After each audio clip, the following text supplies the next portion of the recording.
Freak the Mighty, Chapter 6, Close Encounter of the Turd Kind. 4th of July, right? Everybody goes nuts. The dads are getting drunk and having their cookouts, and the moms are trying to keep all the brats from blowing their precious little pinkies off with cherry bombs, and the kids are running wild through the backyards. It's like no rules apply, and that makes everything real edgy. You know what I mean? Like, let's have a blast, and who cares what happens? Don't get the wrong idea. I love the 4th. It's just that people tend to get all choked up about firecracker holidays. And they don't see what's really going on. Which, like I say, is the dad swilling beer and acting numb. That's the basic formula. Not that Grimm ever swills anything stronger than root beer. No way. The poison never crossed his lips. He liked to say, even though I've seen a picture of him in the army, and that sure looks like a bottle of beer in his hand. And he's got that same whacked by a hammer grin that dudes always get when they're drinking.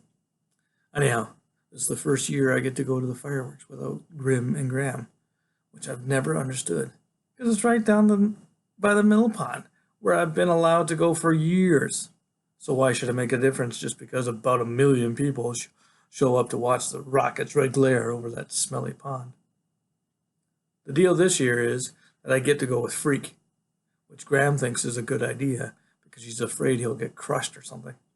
She actually thinks people are going to step on him, which just goes to show how brainless she can be sometimes and scared of everything. I mean, nobody steps on little kids down there, so why should they step on Freak? Turns out the thing to worry about is not kid stompers, but bitter swillers, like I mentioned before. Because Freak and I are still a couple of blocks from the pond, just kind of easing our way along, when these punks start mouthing off. Hey you, Martin Jeff, Freak, Frankenstein, and Igor. Don't look around, I'm talking to you, boneheads. What is this, a freak show? I know that voice. Tony D. They call him Blade. He's at least 17 and he's already been to juvie court 3-4 times. I heard he cut a guy with a razor, and he almost died. Everybody says the best way to handle Tony D and his gang is you avoid them. Cross the street, hide, whatever it takes. Yeah, you, he goes. He's doing this hippity walk, strutting along. He's got these fancy, cool cowboy boots with metal toes. Yeah, Andre the Giant and the Dwarf. Hold on a sec, I want a word with you. The way he talks, he goes, and I want a word with you. Except it's bad enough having to listen to the creep. I don't want to have to spell the dumb way he talks. I know, big mistake. We stop and wait for Tony D, alias the Bad News Blade. Got any dudes? He asks, pretending like he's friendly. He's a couple feet away, but you can smell the beer on his breath. Also smells like he ate something dead. For instance, roadkill. But maybe that's my imagination. Pay attention, Tony D says. I asked, did you get any? Do you got any? Freak, his chest is all puffed out and his chin looks hard. And he's looking right up at Tony D and he says, got any what?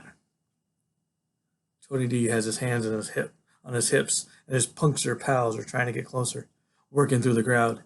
He leans over Freak and he says, boomers, you little freak, M80s. Maybe a rack of cherry bombs. Is that what's making a lump in your pocket, huh? Freak starts to hump himself away, trying to walk faster than he can, which makes his leg brace bump against the ground.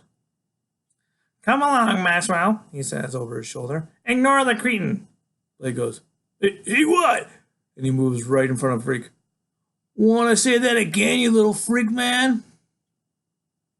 Freak says, cretin, C-R-E-T-I-N. Defined as one who suffers from mental deficiency. Hearing how little tiny Freak is dissing the fearsome Tony D, alias Blade, I can't help it. I laugh out loud. Tony D is looking up at me and he's showing his white teeth. I swear they've been sharpened to look like vampire teeth. And I go, oh, and start to get real cold inside. Real icy. Because I can see that Blade is trying to make up his mind. Is he going to fight me? Or he's just going to kill me quick. Just then I hear the whoop of a siren, and like a miracle, this cop comes out of nowhere, heading for the mill pond. Blade takes one look, and he and his punksters are out of there, burning rubber in their Reeboks. Freak goes, "Phew! That was a close encounter of the turd kind."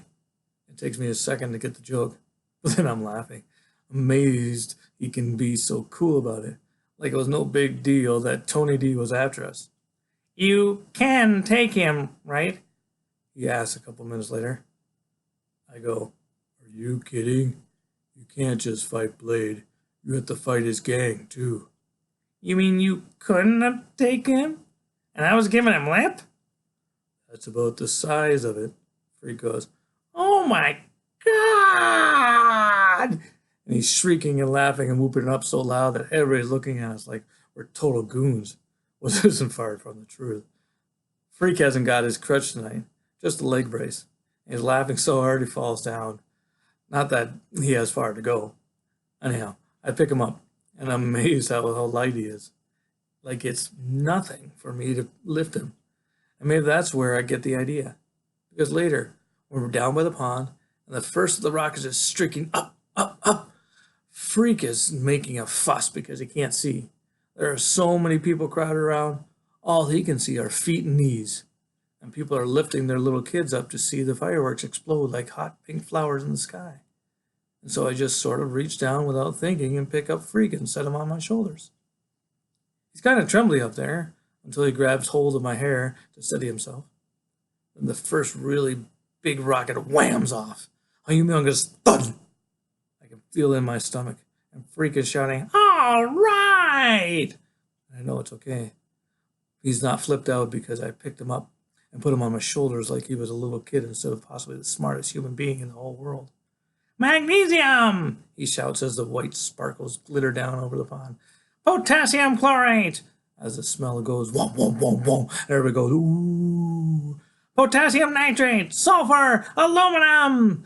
And after a burst of hot red fire in the sky, Freak tugs at my hair and screams, "Copper! That's copper powder combusting with oxygen!" And when the fire blossoms are flashing blue, he goes, "Good old strontium nitrate!" And I'm thinking, whoa, is there anything this little dude doesn't know? At the end, like always, they have a thing they call the grand finale, when they just go nuts and light off everything at once, and it sounds like World War III, whizzing and banging and popping, and there's so much hot stuff falling from the sky, and you can hear it sizzling on the pond. Freak keeps on shouting out the names of the chemicals and elements until the last spark dies in that scummy pond, and the crowd cheers, and then everybody tries to leave at once, like a bunch of morons.